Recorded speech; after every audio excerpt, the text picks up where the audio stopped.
এইভাবে যদি চুনো মাছ রান্না করা যায়, একবার করলে বারে বারে করবে। তাহলে চলুন স্কিপ না করে কিভাবে মাছটা রান্না করলাম দেখা যাক। নমস্কার বন্ধুরা, আপনারা দেখছেন কুকিং হাউস অফ অনিমা। আজকে চুনো মাছের রেসিপি তোমাদের সাথে শেয়ার করব।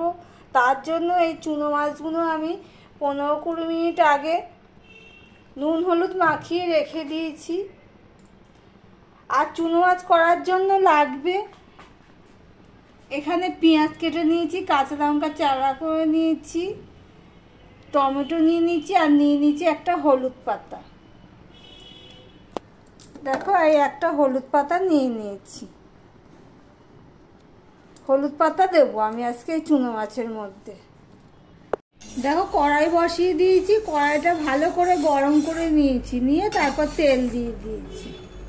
তেলটাও গরম হয়ে গেছে। এবারে আমি এই ছোট মাছগুলো ভেজে নেব।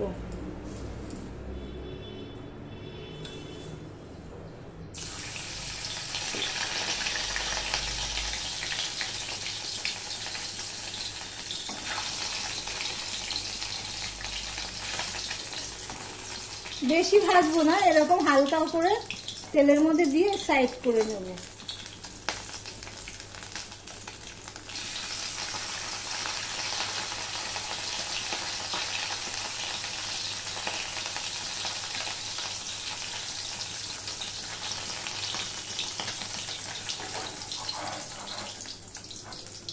দেখো, এইভাবে আমি হালকা করে ভেজে নেব। ছোট মাছ অনেকে কাঁচা রান্না করে, কিন্তু আমি হালকা করে এইভাবে ভেজে নিচ্ছি মাছগুলো। দেখো, চুনো মাছ ভাজতে কত তেল লাগে, কতখানি তেল দিয়েছিলাম। মাছগুলো সব ভাজা হয়ে গেছে, তেলটাও শেষ হয়ে গেছে। এটা যদি কাটা মাছ দিতাম, টাটকা মাছ অবশ্য, লোকাল মাছ, তাহলে দেখো মাছ ভাজার তেলেই আমার মাছের তরকারি বসানো হয়ে যেত।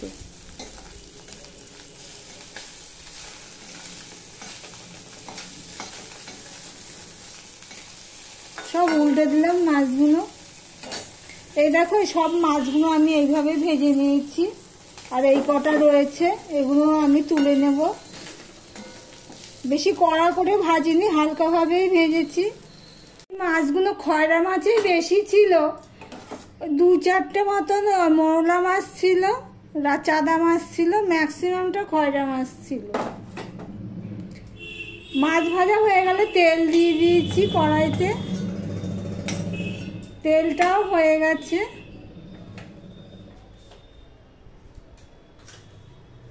এবার আমি মেথি ফোড়ন দিয়ে দিলাম।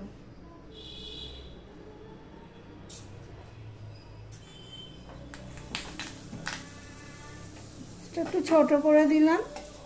মেথি ফোড়নের গন্ধটা এত দারুণ হয় ছোট মাছে, দারুণ হয় খেতে। এবার মেথিটা ফোড়ন হয়ে গেলে মেথিটা আমি তুলে ফেলে দেব। 2-4টে থাকলে থাকবে, কিন্তু আমি ফেলে দেবো, কেননা মেথিটা মুখে লাগলে একটু টিটকুটে লাগে অনেকে। মেথি ফোড়ন দিয়ে এইভাবে যদি মাছ রান্না করা যায়, ছোট মাছ, দারুণ হয়।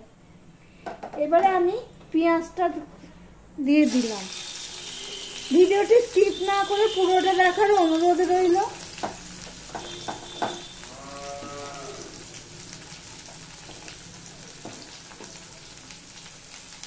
এই পেঁয়াজটা আমি অন্য একটা তরকারিতে দেব। 4-5টা কাঁচা লঙ্কা চেলা করে রেখেছিলাম, ওগুলো আমি দিয়ে দিলাম।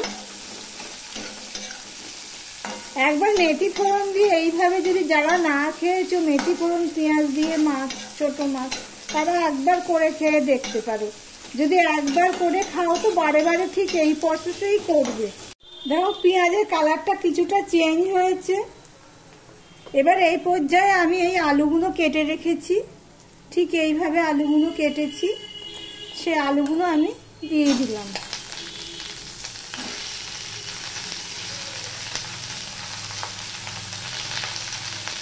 নুন দিয়ে দিলাম,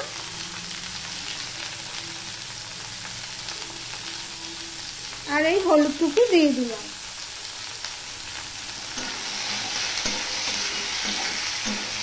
গ্যাসের আঁচটা ছোট করে দেব, দিয়ে এটা আমি ভালো করে ঢাকা দিয়ে ভেজে নেব। দেখো আলু পেঁয়াজটা ভালোভাবে ভাজা হয়ে গেছে, আলুটা প্রায় সিদ্ধ হয়ে এসেছে। আমি এখানে নিয়ে নিয়েছি হাফ চামচ জিরের গুঁড়ো নিয়ে নিয়েছি, আর হাফ চামচ কাশ্মীরি লঙ্কার গুঁড়ো নিয়ে নিয়েছি, 1 চামচ নিয়েছি ধনের গুঁড়ো, আর 1 চামচের একটু কম নিয়েছি লঙ্কার গুঁড়ো। এগুলো আমি দিয়ে দিলাম। মশলাটা কষানোর জন্য একটু জল দিয়ে দিলাম।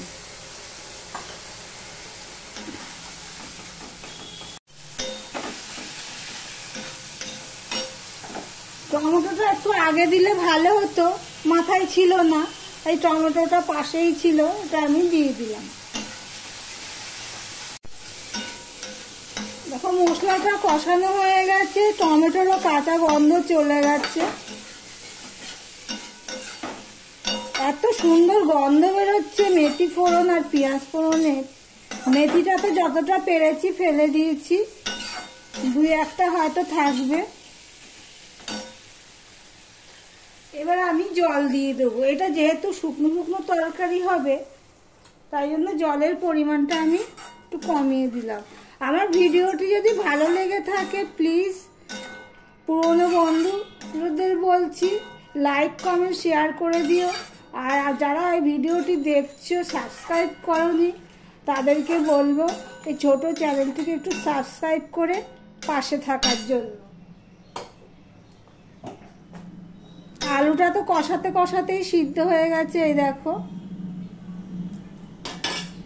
এবারে আমি এই মাছগুলোও দিয়ে দিলাম। এই ছোট মাছ বলো অল্প তরকারি, সেগুলোর মধ্যে নুনটা আর ঝালটা মাথায় রেখে দিতে হয়, কেননা ওতে নুনটা বেশি হয়ে যাওয়ার চান্সটা থাকে, কেননা মাছ ভাজাতেও নুন দেওয়া হয়। তো আমি আরো একটু জল দিয়ে দেব। মাছটা দিয়ে আমি দেখে নিলাম। এবার মিডিয়ামে দিয়ে আমি ফুটিয়ে নেব। 5 মিনিট মতন আমি ফুটিয়ে নিয়েছি। এই দেখো মাছের ঝাল রেডি হয়ে গেছে, ছোট মাছের ঝাল। একটু রসা রসা রেখেছি, তোমরা চাইলে একটু শুকিয়ে নিতে পারো, আমি এটাই থাক, ভালো লাগে এইভাবে রসা খেতে। এবারে কি করবে, এই যে হলুদ পাতাটা এনেছিলাম সেই হলুদ পাতাটা আমি এইভাবে প্রথমে ছিঁড়ে নেব।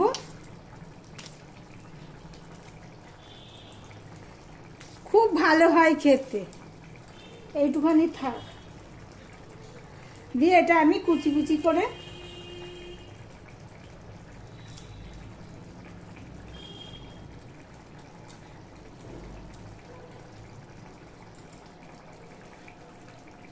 দিয়ে দিলাম।